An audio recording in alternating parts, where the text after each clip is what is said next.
My dad works in B2B marketing, but I never really knew what that meant. Then one day my dad came by my school for career day and told everyone in my class he was a big ROAS man. Then he just kept saying things like, the bigger the ROAS, the better, over and over. My friends still laugh at me to this day. I think it means calculating a return on ad spend. One thing's for sure, I'll be known as the ROAS man's kid for the rest of my days. Why couldn't you just be a fireman or a lawyer? Why? You ruined my life, Dad. Not everyone gets B2B, but LinkedIn has the people who do. And with ads on LinkedIn, you'll be able to reach people based on job title, industry, likelihood to buy, and more. Start converting your B2B audience into high-quality leads today. We'll even give you a $100 credit on your next ad campaign. Go to linkedin.com/MPN to claim your credit. That's linkedin.com/MPN. Terms and conditions apply. LinkedIn, the place to be, to be.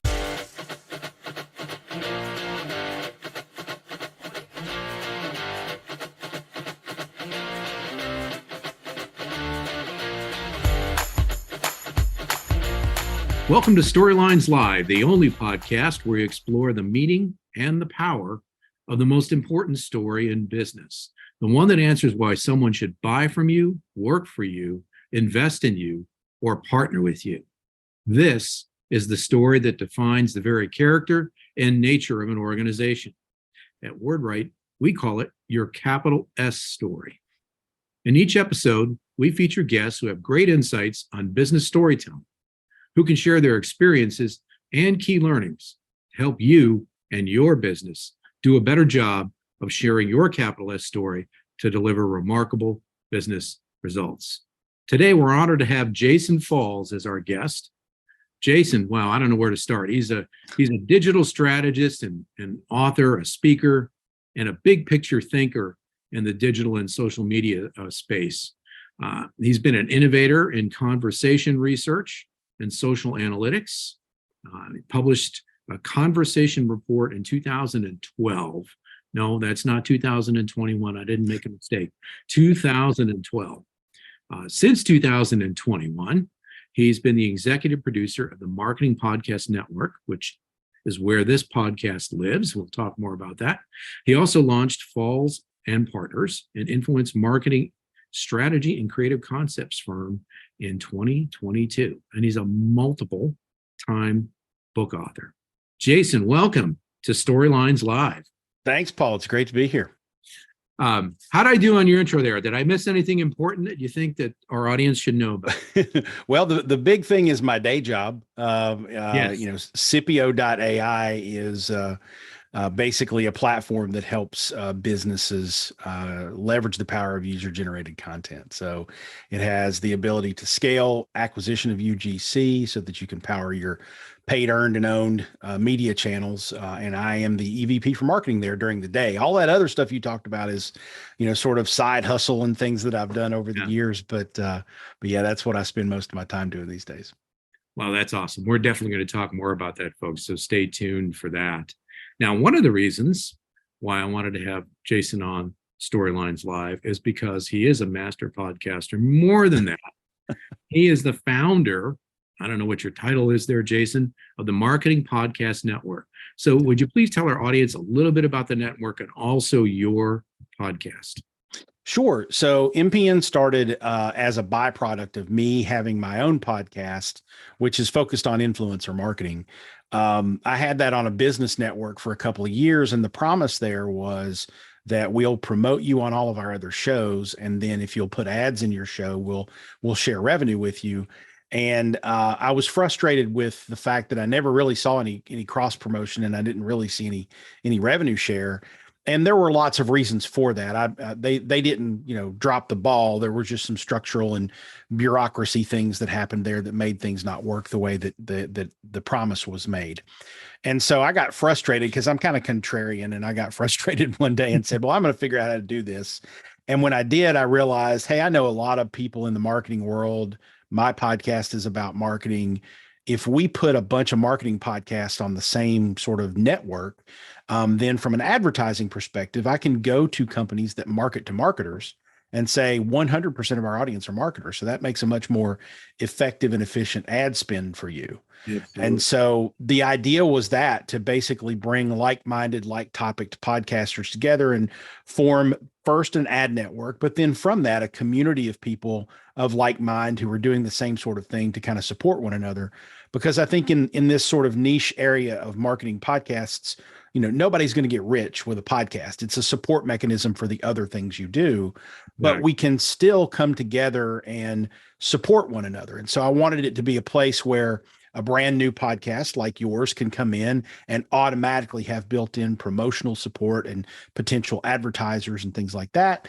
And then have a community of people supporting you with either being guests or sharing ideas or, hey, I need to buy a new microphone. What should I buy? And now all of a sudden you've got a community of people built in to do that. So that was the intent and the purpose behind it. And my podcast is called Winfluence, the Influence Marketing Podcast. It was a spinoff of my book by the same name, Winfluence.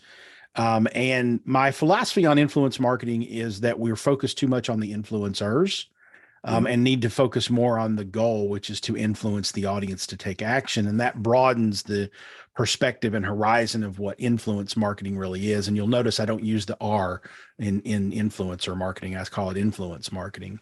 Right. And so the interviews and the conversations we have there are really through that very specific filter of how can we influence the audience, not so much which celebrity type people who have a lot of followers can we engage to do that. Amen. That is such a powerful concept. And I want to talk more about that in the episode today. Obviously, we first got connected because you had me on your show and we talked about storytelling. We ask all our guests on Storylines Live, Jason, of the 4 questions that the capital S story answers, why somebody buy from you, work for you, invest in you, or partner with you, which seems most important to you and what you're doing today? Oh, wow. I think that why would someone invest in me is probably the best one for my situation. And it's not so much invest money, because I don't necessarily take on investors in that sense, but it's why would you invest your time and your energy in building a relationship with me? Yes. And if I had to answer that question, it would be because I'm really useful. I'm fairly well connected within the world that I'm connected within, and I leverage those connections on behalf of all of the people I'm connected to wherever I can. And I value relationships over results because the results will come and go. And I've got people that I've known and worked with for literally decades that we've had, partnerships and ventures that have failed. We've had partnerships and ventures and programs that have succeeded, but I still have that relationship, that friend, that someone who I can call if I'm in their town, and we'll go out to dinner and have a great time. And that's far more important to me than how much money we made on a campaign. I think that's really a critical insight. Things change, right? We started our firm, WordWrite, in 2002. And at that point in time, people were still on MySpace. There was no Facebook, right? So when you talk about influence marketing, there's a new flavor all the time, right? Now we're looking at threads and watching the explosion of that, right? So it's a pretty incredible thing. Yeah. When you had me on your podcast, Winfluence, we of course talked about storytelling, and you've had a lot of folks on Winfluence to talk about some aspect of storytelling. So we talked about WordWrite's specific take on it, but just more broadly, Jason, what's your philosophy of the role of storytelling and marketing, influence marketing, et cetera? Well, storytelling is, I think, fundamentally key to successful marketing, because if you're not using storytelling, then you're just saying, this product is good. You should buy it. It will solve your problem. And anybody can say that about any product. There's no substance to that. There's no emotional connection. There's no hook. There's no reason for me to believe. The storytelling is what weaves those statements together and makes people believe them. Yeah. And so bringing that empathy, that human connection, that emotional connection to, even if it's just as simple as saying, hey, do you have a problem with people stealing packages from your front porch? Well, a certain portion of the audience you're talking to is going to be like, yeah, I do. Well, let Mhm. me tell you a story. Right. I had that problem. And what I decided to do was buy a box and wire it to have a glitter bomb so that when the person stole the package off my porch, it would explode in their house or their car and they would have a huge mess to clean up. And it would be a lesson learned. And so I've decided to put all those glitter bomb kits together and sell them for $19 on my website. Would you like one? Now, all of a sudden, you've told a story that people can visualize. Oh my God, a glitter bomb going off. That's hysterical Yeah. and frustrating for the criminal in that, like, now they're seeing and hearing and feeling something that ties them to your product. Yeah. And that story is what makes that. I mean, you can have anybody say, I would just do a glitter bomb, that'll teach them, and then they move on with their life, and it was a suggestion, it wasn't a story. But Yes. that story makes you feel it and see it and smell it and laugh, and makes you want to buy that product. And so, story is fundamental. If you don't have it, then it's just a statement, and statements can be made and forgotten in a second. Stories tend to stick. Yeah, that is such a great insight. And frequently when I'm speaking on storytelling, in the influence world, it's driven a lot by images and in video. And you just told a story that was rife with images, and you didn't blow up any glitter bombs to make your point, right? 100 years ago, people would sit around these wooden boxes across America and listen to stories. It was called radio dramas. And everybody had the pictures of those stories in their own minds because they had an imagination. I often say that storytelling is the original communication medium. No batteries required. All you need is a brain and an imagination, right? Yeah. And, Yep. I want to talk about this with regard to what you shared with influence marketing, because I think a lot of times people get caught up in the tool and what it can do visually, and they forget the importance of story. I also want to come back to what you shared about your story. In our work, one of the things we like to do is align organization stories with the stories that already live in our brains. People like the mythologist Joseph Campbell and Carl Jung, the psychoanalyst, identified what Jung called the collective unconscious, the stories we tell ourselves over and over again. One of the tools we use are archetype families. There's usually about 12 of them. Some of the audience may have seen these archetype wheels, the explorer, the sage, the ruler, etc., the outlaw. And, it strikes me, Jason, that what you really are is, you're kind of an explorer, a navigator, right? Malcolm Gladwell in his book, The Tipping Point, talks about connectors, and your description of you and what you do, it really hit home with me. That kind of describes you. You're looking to make connections for people. Yeah, I appreciate that observation, and it's not a coincidence that the first thing that I became known for in the marketing space was an old social media blog called Social Media Explorer. That was the name of my brand and my website when I first sort of started out in the agency world and started exploring social media with brands. And it was really just that. I was exploring this new world. It was started in 2006, 2007. Wow. And I was exploring this new world and sharing what I learned with others and making connections along the way. And so I was in a new career. I had shifted to mainstream marketing from 15 years in college athletics being a PR guy. And I was exploring a new career, a new world. I was trying to make connections and establish a name for myself. And in the process of doing that, in creating a personal brand, if you will, which I didn't know what to call that back then, but that's what I was doing, was building a brand of me. I was establishing a really nice network. I was figuring out ways to leverage that network to help other people, which eventually would come back to help me in some ways along the way. Sometimes it does, sometimes it doesn't, but I believe in that sort of karmic nature of connectivity and relationships. And so, yeah, I appreciate that observation, because without having a conscious intent in 2006 that this is what I was doing, that's what I was doing. And when I go back and look at it, I was just in the right place at the right time and, did the right decision, made the right decisions, didn't screw it up. And wound up with a nice network of people so that I can launch a marketing podcast network and immediately have 20 or 30 folks say, yeah, I'm in, let's do it.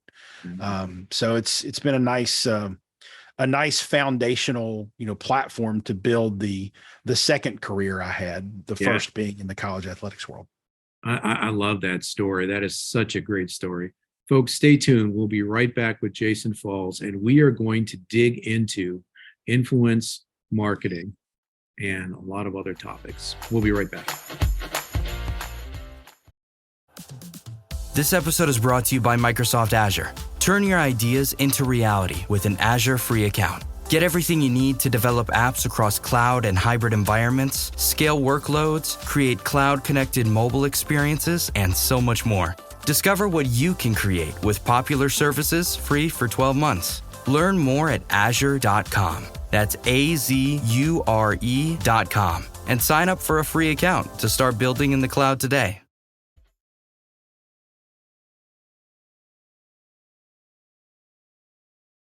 You may know you're listening to this show along the Marketing Podcast Network, but did you know there are other great shows on MPN to help your business? Robbie Samuels hosts the On the Schmooze podcast. Robbie, tell listeners what to expect from the show. Since 2015, I've interviewed entrepreneurs who overcame challenges to achieve success in their field or industry. Tune in to On the Schmooze to listen as I ask deep questions to elicit untold stories about leadership and networking. And where can people subscribe? Find the show at ontheschmooze.com or on marketingpodcast.net, or just search for it wherever you get your podcasts. You heard them. Go subscribe.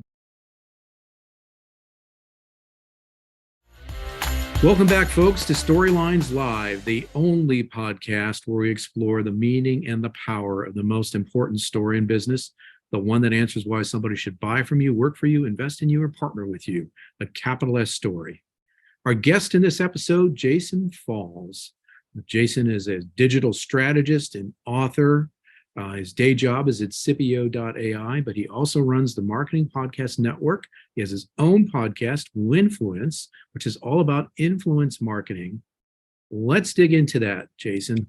What's going on with influence marketing these days? Every single day, there seems to be some news story with some epic fail or some new success. What are you seeing out there?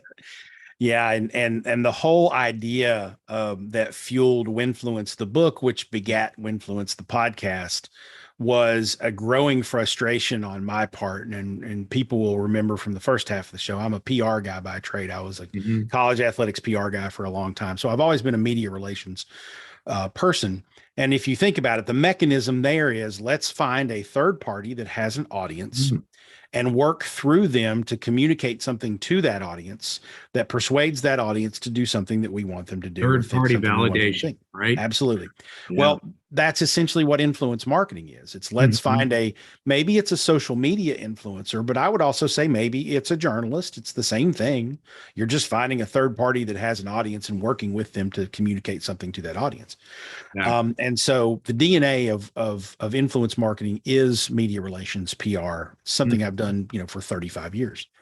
And so the inspiration for the whole Winfluence concept was every time you saw the word influencer in the mainstream media, even some of the high level, sort of popular marketing publications, it was always the negative. It was the influencer who faked a motorcycle accident. It was the influencer who airbrushed clouds in her pictures. It was the influencers who airbrushed imperfections off of their faces. It was always the rubbernecking negative stuff. And what that did for business owners who were not in the marketing bubble talking about this stuff every day was it biased them against influencers and said, hey, I don't want to use influencer marketing because they're all fake and they're all superficial and they buy their followers and all that kind of stuff. Well, I'd been working with content creators online for years who were super content creators who did great stuff, who engaged their audiences, who persuaded their audiences to do things, who, when they partnered with brands, it was very beneficial for brands. I had been seeing the real influence marketing work going back and forth with creators for several years. And these little horror stories were this thin, superficial layer kind of around the crusty edges. It wasn't really deep influence marketing. And so I wrote and came up with the whole idea of influence marketing rather than influencer marketing because we were focusing on the wrong things. Yes. We were focusing on the influencers and their buying followers and whatnot. And that's probably 10% of the influencers out there were not great at what they did in terms of ethics and all that good stuff. The rest of them, the 80 to 90% of the ones that I was working with were fantastic and very effective. And so I wanted to throw this perspective at the industry and at business owners to say, wait a minute, stop believing the BS that you're hearing from, there's a documentary on HBO called Fake Famous, which basically took 3 influencers, manufactured their audience by buying followers and engagement to see how successful they could become. It's kind of ironic that the Nick Bilton, who was the Vanity Fair reporter who directed and produced this documentary, his conclusion was all influencers are fake and buy followers, and it's all BS. Ironically, 2 of the 3 influencers that he did this with quit in the middle of it because they were like, "Nah, this is not cool. I don't like doing this." Wow. One of the 3, though, said, "Hey, I said I was in. I'm in. Let's do it." And the young lady became a influencer because they manufactured a bunch of fake followers and engagement. Wow. So he took one example of one person doing it the wrong way and said, this is how all influencers operate. So, I was just throwing a little bit of water on the forest fire. Yeah. And saying, wait a minute, you're not looking at this the right way. And so that's where the perspective comes from. And that's the perspective I've always used. What that means from a practical, sort of execution standpoint is instead of saying, let's go find a social media person out there with a lot of followers and get them to endorse this product. Right. It's really about who can we find, whether they have an audience or not, that can create content that is engaging. And then maybe we also find other people who have an audience or a pathway to the audience we're trying to reach. Exactly. And how do we partner with them in an interesting strategic way to persuade that audience to take action? Exactly. We have a phrase we use at our firm, Jason, that it's all about moving hearts and minds and inspiring action, right? And that's in essence the point that you're making, is that influence marketing should be driving results, defining the results however you want. And certainly we're not looking for vanity metrics here. We're looking for people to do something, right? Can you talk a little bit about that? Yes. And it's interesting because that desire for brands to want to see good results out of influence marketing has actually inspired an interesting trend that we're seeing now in the industry. And that is, of course, there are plenty of influencers out there. And you got to remember, every marketing channel, and even specifically down to the specific influencer and their account as a channel in and of itself, is different. And some of them are good for some things and not good for others. Like, for instance, if you want to sell a bunch of things, let's say you want to sell $1 million in product by Monday, then you need to take a Super Bowl ad out. And hope that Sunday is the Super Bowl, and there needs to be a clear call to action and a clear URL or place to go to buy it and all that good stuff, right? Yes. Well, most channels, not all, but most channels are not set up, especially in the social media world, are not set up to be clean transactional channels. There are channels that are really good for awareness and thought changing, thought leadership, thought changing, mind changing, persuasion mechanisms. And then there are channels that are really good at click here and buy this, right? Yes. It's the difference between a spokesperson saying, I love this product, and an affiliate saying, click here and you'll get a 10% discount. Those are 2 different things, right? And so trying to understand how influencer marketing can be more effective has tipped over a couple of trends. Number one, brands that use influencers a lot over, a long haul definitely see an increased return because they're creating better awareness. They're creating better, messaging in the marketplace. It's resonating with people because this qualified independent third party is telling their audience this is what this product is about or what this company is about. So over time, it's a really good investment. Short term, when you're not using influencers that are great at that transactional mechanism, and not many are, Right. some are, but some aren't, then it's going to be a fail in a lot of ROI calculators.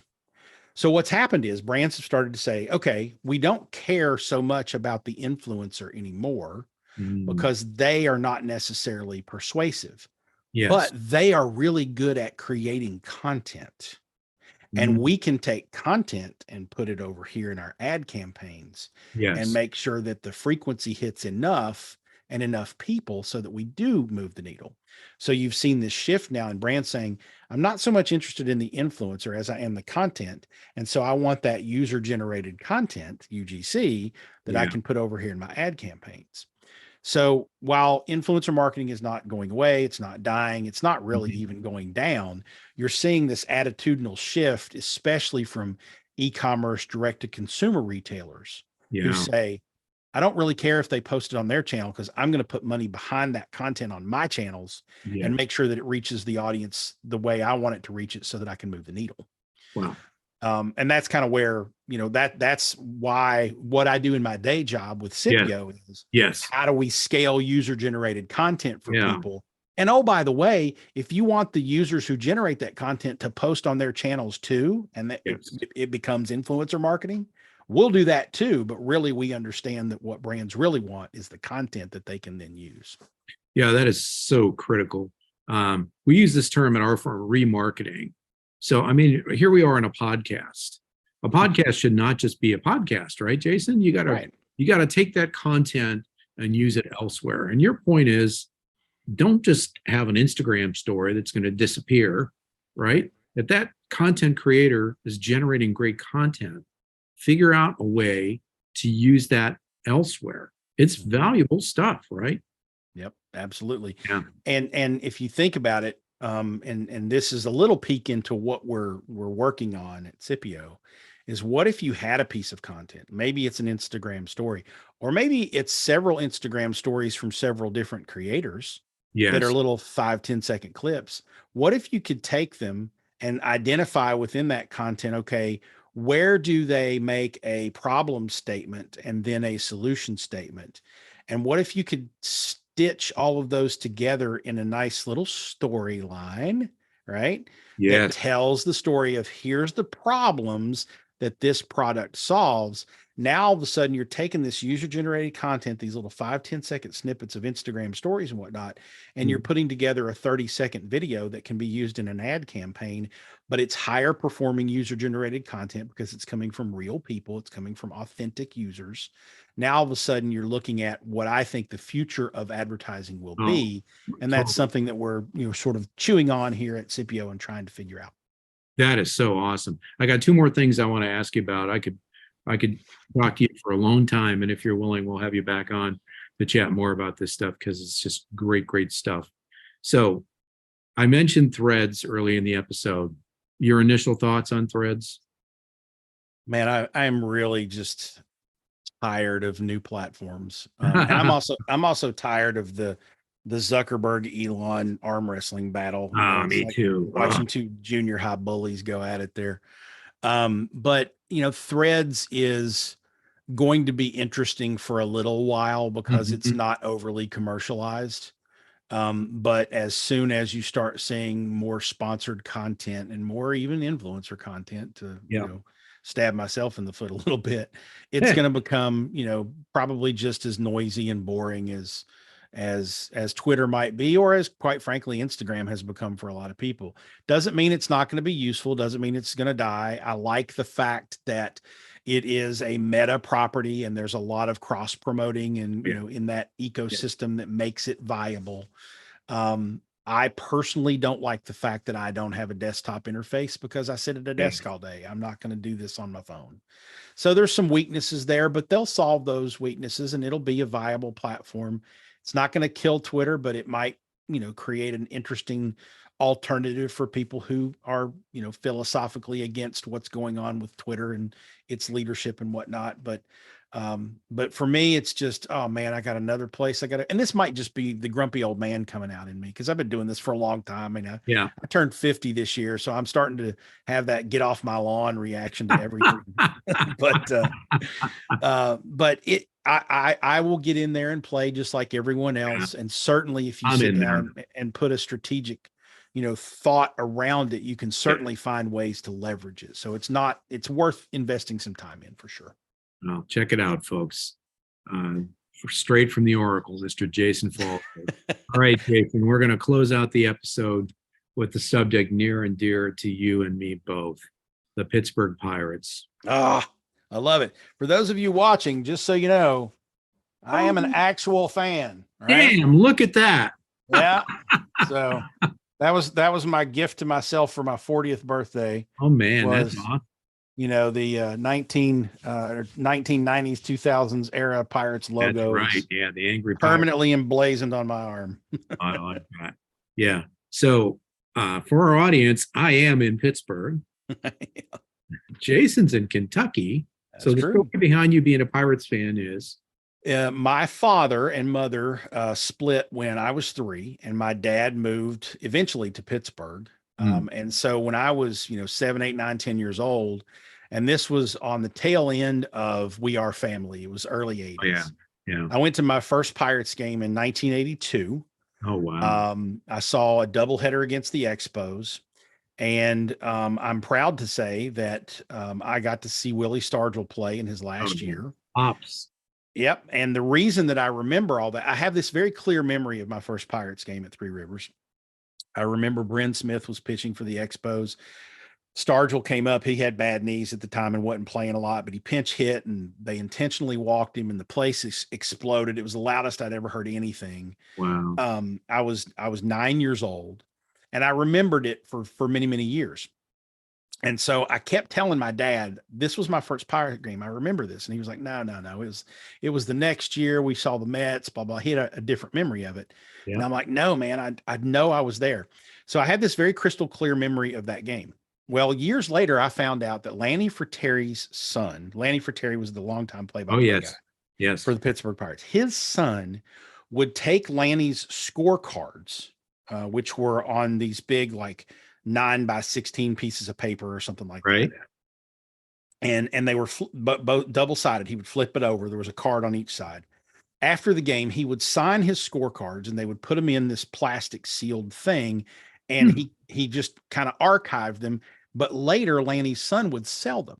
So you could he had a website and maybe you could call him up or whatever, email him. And I found it and I was like, hey, there was a doubleheader in 1982 against the Expos. It was in July. And all I remember about the game was Willie Stargell was intentionally walked. And I know he probably wasn't intentionally walked a lot. Well, I started looking up all the details and figured out he was intentionally walked one time that year. And guess what? It was in a doubleheader against the Expos in July. So I reached out to Lanny Frateri's son and said, hey, do you have these scorecards? And he said, yeah, I do. And I was like, how much you want for them? He's like, $40. I was like, son, I paid $400 for them.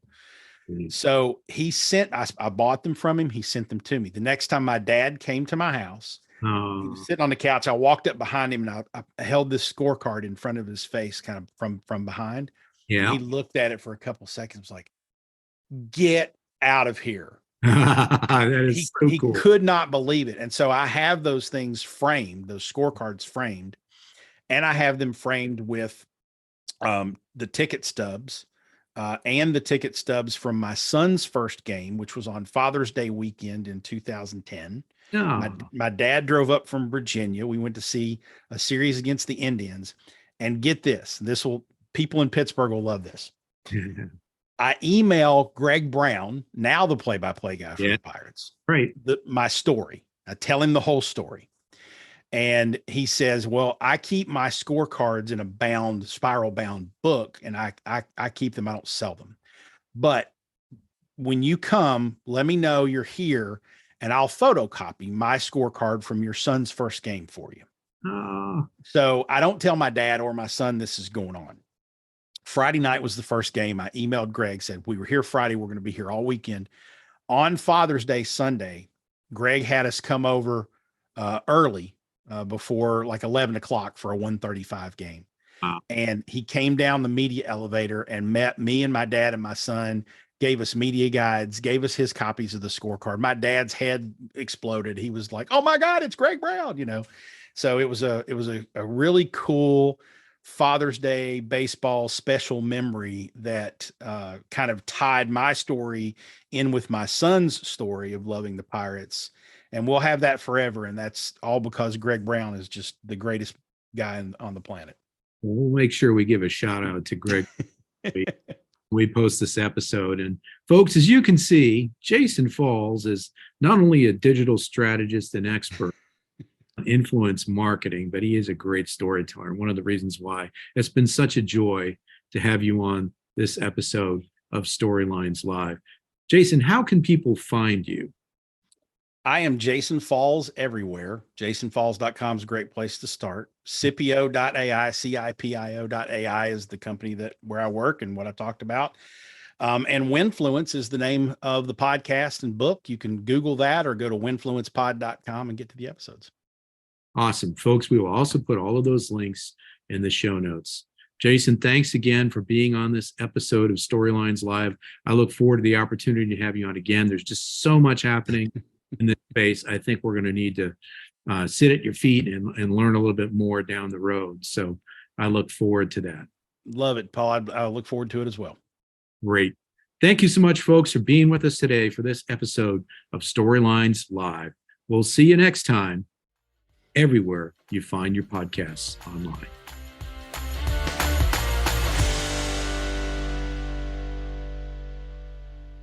You may know you're listening to this show along the Marketing Podcast Network, but did you know there are other great shows on MPN to help your business? Christy Heiler hosts a fantastic podcast called Own It. Christy, tell us more about the show. Own It is all about celebrating women and non-binary advertising agency owners. We talk about buying out of the Boys Club of Advertising because less than 1% of ad agencies are owned by women. And where can people subscribe? You can find the podcast at untilyouownit.com. We're also on the Marketing Podcast Network at marketingpodcast.net. And of course, you can subscribe wherever you get your podcasts. You heard her. Go subscribe. This podcast is heard along the Marketing Podcast Network. For more great marketing podcasts, visit marketingpodcasts.net.